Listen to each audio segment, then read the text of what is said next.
there is only one God, and his name is death. And there is only one thing we say to death. Not today. Jon is helping the other recruits with their swordsmanship when Samwell Tarly, the fattest boy he has ever seen, enters the yard. Sam nervously explains that he has been told to come there for training, and Pip identifies him by his voice as a lordling from near Highgarden. Sam is immediately ridiculed by Sir Alistair Thorne, who says they are now sending pigs to man the wall. Although Sam has brought his own armour, none of it is black, so he has to be re-equipped, which requires some ingenuity by the armourer. When Sam returns, Sir Alistair sends Holder, a very strong boy, against him. In under a minute, Sam is on the ground with a broken helm, screaming that he yields. When Sam refuses to stand up, Thorne tells Holder to hit him with the flat of the blade until he gets up. The initial hit is tentative, but Thorne insists that Holder can hit harder, and the next blow splits leather. Jon's objections are initially stopped by Pip, but after another blow, Jon shakes him off and states that there is no honour in beating a beaten foe.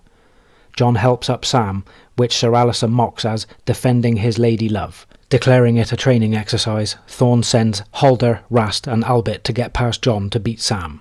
Jon braces himself for a hard fight. Sir Alistair has sent 2 boys against him before, but never 3. To Jon's surprise, Pip and Gren come to his aid. The boys going against Jon hesitate, but Jon attacks. Jon soon takes out Halder, but not before taking a damaging blow to his shoulder. Then he helps Pip take down Rast. Once Rast is down, Albert yields, and Sir Alistair leaves in a fury. Halder wrenches off his helmet and throws it across the yard, declaring that he thought he had Jon. Jon admits that he almost did. When Jon attempts to remove his helmet, his shoulder is painful. Sam, his head bloody where his helmet had been split, comes over and helps Jon remove the helmet gently. Sam introduces himself, and Jon introduces himself, Gren and Pip. Sam thanks them all. When they asked why he did not fight back, Sam states that he couldn't because he is a coward. Jon and his friends are speechless. Who would admit that they were a coward? Seeing the response of Jon and his friends, Sam apologises to them, stating he does not like being a coward. As Sam leaves for the armoury, Jon tells him tomorrow he will do better, but Sam insists that he will not. After Sam leaves, Gren states nobody likes cowards and is worried what others will think if they are associated with a coward. Pip's response is that if Gren met a bear in the woods, he would be too stupid to run away. Gren insists he would run faster than Pip, and then attacks Pip when he realises the trick. For the recruits, mornings are for swordplay and afternoons for other work, which is varied so that the watch can measure a recruit's skills. That afternoon, Jon is to spread gravel on top of the wall by himself. This gives him a chance to contemplate Sam, and he thinks about Tyrion Lannister's statement about denying a hard truth and realises Sam's admission of cowardice took a certain kind of courage. When he enters the common hall, where dinner is almost done, Jon passes his friends and joins Sam, who is sitting by himself. After introducing Ghost and some polite conversation, Jon asks Sam to join him outside to talk. As they walk, Sam admits that he did not think the Night's Watch would be like this. All the buildings are falling down and it is so cold. Jon suggests it must have been warmer where Sam lived, and Sam explains that he never had seen snow until a month ago. Jon leads Sam to the wall, but Sam balks at climbing the great wooden stairs. Jon replies that there is a winch, but Sam states that he does not like heights. When Jon asks why a boy who is afraid of everything would join the Night's Watch, Sam starts to cry until Ghost licks his face, which makes them both laugh. They continue talking, and before long, Jon starts talking about Winterfell. Jon reveals a dream he's been having of returning to Winterfell to find it completely empty. As he is telling about the dream, Jon thinks about how several rangings have been made to find Benjen Stark, whose trail just disappears. In his dream, Jon always finds himself descending the stairs to the crypt in dark, and it is then that he wakes up. Jon asks if Sam ever dreams of Horn Hill. Sam insists that he does not, and that he hated it there.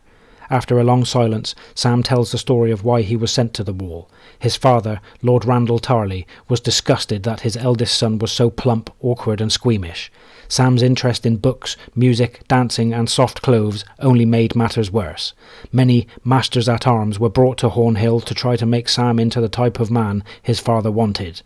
When a second son, Dickon, was finally born, Lord Randall had given up on Sam. On his 15th name day, Sam says he was escorted to his father in a wood, where he was informed that he was to forsake his claim to Horn Hill and join the Night's Watch, or else his father would arrange an accident. Jon finds it strange that Sam tells the story in such a detached voice and does not weep even once. Jon tells Sam about some of the other recruits, and Sam eventually states he should get some sleep and plods off.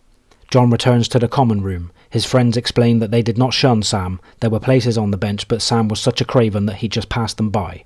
Jon persuades them all to not beat Sam anymore, whatever Sir Alistair says. Rast, however, insists that if Thorne sends him against Lady Piggy, he will cut off a rasher of bacon, and laughs in Jon's face.